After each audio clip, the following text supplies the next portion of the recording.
Mes amis, croyez-le ou non, c'est pas une nouvelle technologie de pointe qui fait le plus avancer notre compréhension des confins de notre système solaire, mais une vieille machine dotée d'un ordinateur de bord archaïque. Le vaisseau spatial Voyager 1 de la NASA, qui est vieux de 45 ans, accumule les records, et son jumeau Voyager 2 est devenu le premier objet fabriqué par l'homme à atteindre l'espace stellaire. En gros, il faut plus de 21 heures à la NASA pour envoyer et recevoir des signaux radio avec Voyager 1, couvrant une distance de 23 milliards de kilomètres, contre environ 20 minutes pour envoyer un signal radio vers Mars. Et c'est étonnant de penser qu'on peut encore communiquer avec une antenne de 3,7 mètres sur une distance aussi immense, mais c'est encore plus incroyable si l'on considère que les sondes s'appuient sur une technologie qui fait aujourd'hui partie d'un musée. J'aimerais mettre un commentaire. Faites venir l'appareil. L. O. L. C'est vrai que c'est drôle. Je suis mort de rire.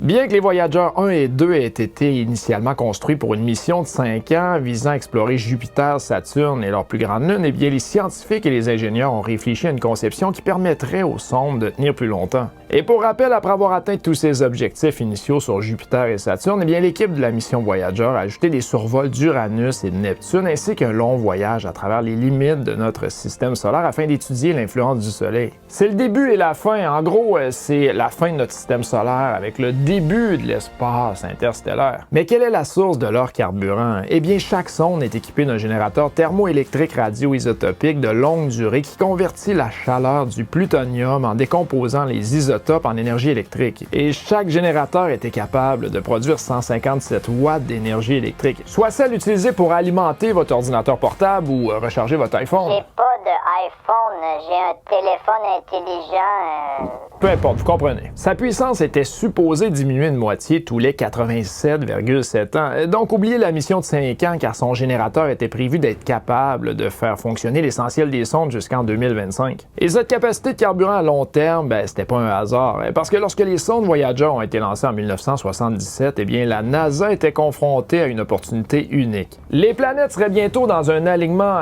parfait. Tu vois-tu me mettre des planètes? Encore? Nice. Merci. Eh bien, ça arrivait juste une fois tous les 176 ans.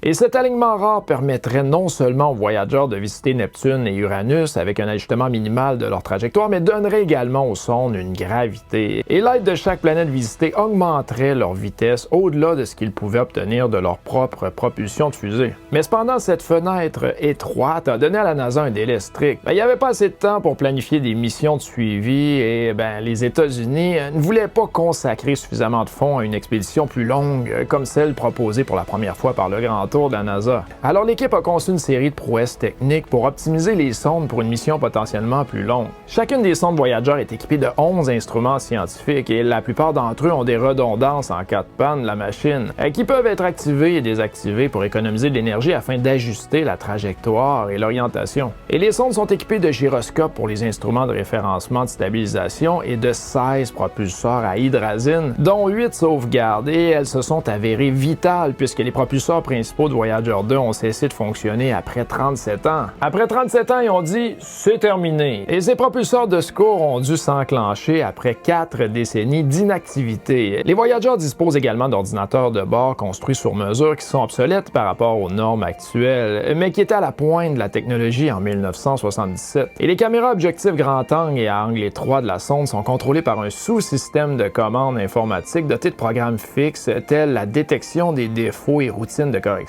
Une autre clé du succès résidait dans ces ordinateurs, et chaque sonde avait un ordinateur appelé sous-système de contrôle d'attitude et d'articulation, et l'attitude fait référence aux orientations de la sonde par rapport à la Terre. Et ça, mes amis, c'est très important, parce qu'il faut toujours qu'elle pointe la Terre, sinon les informations, ça va être impossible de les recevoir de la part de la sonde ou de les envoyer vers la Terre.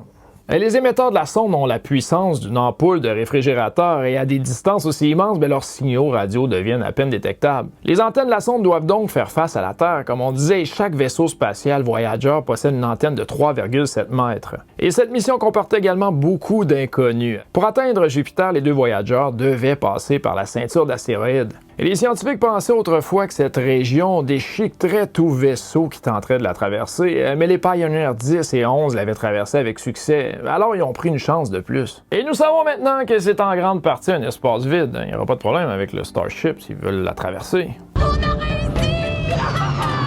réussi!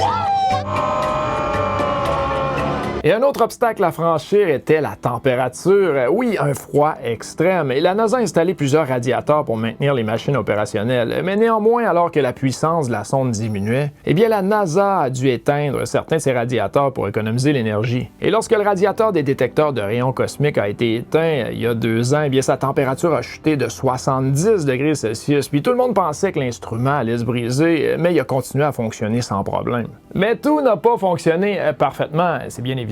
Récemment, Voyager 1 n'avait aucune idée de l'endroit où il se trouvait. Malheureusement, ça s'est avéré être le signe d'un échec d'ordinateur. Et bien que les scientifiques aient pu trouver une solution de contournement en passant à une sauvegarde, il viendra un jour où il n'y aura plus de sauvegarde. Voyager 1 a voyagé plus loin que tout autre objet fabriqué par l'homme, y compris son jumeau Voyager 2. Et ces découvertes ont été une avancée monumentale dans la compréhension de notre système solaire. Et lorsque nous dirons bientôt au revoir à ces 2 sondes, qui sera son successeur? Il y a déjà une proposition du laboratoire de physique appliquée de Johns Hopkins pour une sonde interstellaire qui serait lancée en 2036 et atteindrait l'espace interstellaire. Attention, en seulement 15 ans. Mais c'est pas fait.